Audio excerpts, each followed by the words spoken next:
What's going on, everybody? Back at you again with another video. Keeping up the content, of course. And I know this happened yesterday, kind of around nighttime, actually, at least for me. I think it was about 8-ish, 8:30-ish, 7 o'clock-ish, I think, when the news got announced by Dana White. Some really big fight announcements, but we'll start with the first bit of news I want to go over. As you can see here, Ilia has vacated the 145 strap. Now, this is kind of weird because even this guy in the comments, as you can see, why couldn't he keep the title and go for double champ? That is weird because you would think that because he's 145, he knocked out Max, the Volk, they would let him have the 145 belt and go up to challenge Islam. Like that kind of makes the most sense. I don't know why he needs to fight a contender. If I'm gonna be completely honest, like it doesn't. I don't know why Volk didn't have to fight a contender, but Ilya has to fight a contender to prove that he can fight at 155. I think we need to go ahead and go straight for the title shot. If I'm gonna be completely honest, he should fight Islam Makhachev, and he should. I think he should get the dub on that one. We'll see. Either way, I'm excited for him to move up to 155. I mean, whoever he ends up fighting, I'm going to be very excited and entertained for. Personally, though, I think he should be fighting for the belt. He's done enough. He's knocked out many people, even though it's in the featherweight division. So yeah, if they end up giving him the Dustin Poirier match, that kind of makes some sense. Be kind of a really entertaining fight. Not kind of. It will be a really entertaining fight if he ends up fighting Poirier, because the boxing exchanges between them will be really crazy. I think Ilia wins that fight though. I think he'll be a bit cleaner. He just has the perfect boxing MMA style. Haven't seen really anyone figure him out yet, so it'd be interesting to see him against Poirier. But anyways, because he vacated the 145 strap, Volkanovski and Diego Lopes will now be fighting for the vacant 145 strap. I feel bad for Volkanovski. I mean, I don't. It's not like, I'm not sad that he's getting this opportunity. I just feel bad that he's gonna be coming against Diego Lopes, who's on a surging career right now. I mean, fight after fight, he's getting bonuses, getting finishes. I think Brian Ortega is like the only guy he hasn't finished, but during that fight, he was just piecing Ortega up the whole time. And yeah, I mean, I think if Volkanovski plays this safe, grapple heavy, kind of pressure against the fence and stuff like that, kind of like what he did to Aldo. If you guys don't remember that fight, it's probably one of my least favorite fights of Volkanovski is him against Aldo.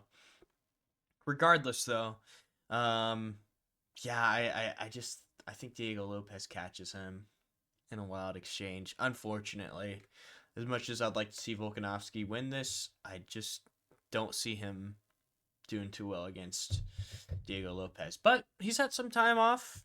Maybe he's regained a bit of his chin, and he's going to come in with a smart game plan. Hopefully he comes in with no injuries or any other issues and stuff like that. And yeah, I'd like to see him get the job done. I just have a gut feeling, though, that it's going to end up being Diego Lopes who gets it done. But anyways, moving on to the next announcement. For the co-main event of this card, we have Chandler versus Pimblett. Now, I talked about this.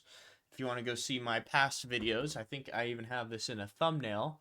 But I said that this would be I believe I said this would be a good fight for Chandler, because it's finally someone down in the rankings. It's a surging contender, and it's a really big name.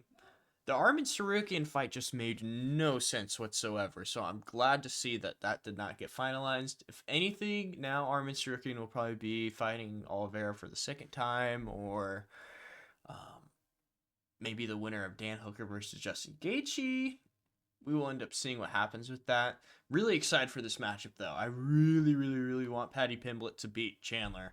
Hopefully he can put him in a flying triangle or some other submission. Chandler is going to be dangerous, though, during that first round. If Paddy can survive that first round, Or hell, even use the momentum Chandler produces so much against him. All he has to do is let Chandler overswing and swing himself out for him to, honestly just like kind of dot, like, kind of duck, kind of a duck under, but not like, clinching up for it, just like duck under the punch and jump on Chandler's back. I think that would honestly probably be Pimblett's best way to success, is just to get on Chandler's back and kind of do it Oliveira did to him. But yeah, I don't think that I don't think Chandler's got it anymore. He will be dangerous the first round, so there is always a chance. Hey, Pimblett could get dropped. I don't think he's ever like knocked out, at least from the fights that I've seen Pimblett in. He might get dropped though. He might get chin checked a little bit, which is good because he needs to have a little bit of. I know he kind of had a struggle against Jared Gordon, but he wasn't getting like dropped and like really scrambling and stuff like that. He's just getting touched up a little bit. But yeah, we'll see what happens because Pimblett's been known to take a couple punches on the chin and kind of shrug it off. So we'll see if he can shrug off a big barreling right hand from Michael Chandler. Believe he gets it done though. If I were to guess which way he gets it done, I think it'd be a round two submission. Either Chandler goes for a sloppy takedown, or Chandler overthrows and Patty takes his back and submits him. But yeah, that's my prediction for that fight. Really excited for this great co-main event. It's going to be absolutely huge event for UFC 314. Absolutely stacked. And on top of that, our feature fight is going to be with this man here. Now, if you do not know who Patricio Pitbull is, I'd recommend checking him out on Instagram or any of his other social medias. I think he has X. He's like all over or whatever. Two-time Bellator champion, I believe, one-time PFL champion as well. But he's going to be fighting Yair in his debut, which is a really, really, really tough fight for him, making his debut. I'm really glad though that he's getting this far up in the rankings. If they were smart though, and we're gonna bring this back to Chandler, a rematch with Patricio Pitbull and Michael Chandler at 155 could have been a pretty sick fight. I know it kind of doesn't do anything for either of them, and I bet Patricio wants to win one and then fight for the belt probably. Um, but yeah, we'll end up seeing. I think I know Patricio Pitbull he's done really well in the other B leagues and stuff like that, Bellator, all that other stuff, PFL. He's kind of beat some decently high level competition. Um, I just yeah, I feel like he's gonna have a really tough time against Yair Rodriguez, and I know Yair is coming off a couple losses, but he's gonna have a tough time reaching Yair, and Yair's gonna be super dynamic. From what I've seen of Patricio, if there's anyone I could like kind of compare him to, be like a bigger Henry Cejudo kind of. And they do train together. As you can see, his coach, that coach with the funny shirt and glasses. I forget, they call him General something. They call him the General or whatever. But they share the same coach. So kind of similar karate stance, fighting style a little bit. I think Yair Rodriguez gets this done though. I think he might. I think Patricio Pitbull, he's a little bit too old. He's 37. And I know for Brazilians, 37 isn't that old or whatever, but as far as fighting wise, I mean, he's 36 and 7. That is a lot of fights. That's over let's see, 36 or 36 1 2 3 4 5 6 7. That's 43 fights in total. And sorry, I have to count it on my fingers to make sure I'm exact. So don't mind my little mental incapacity there.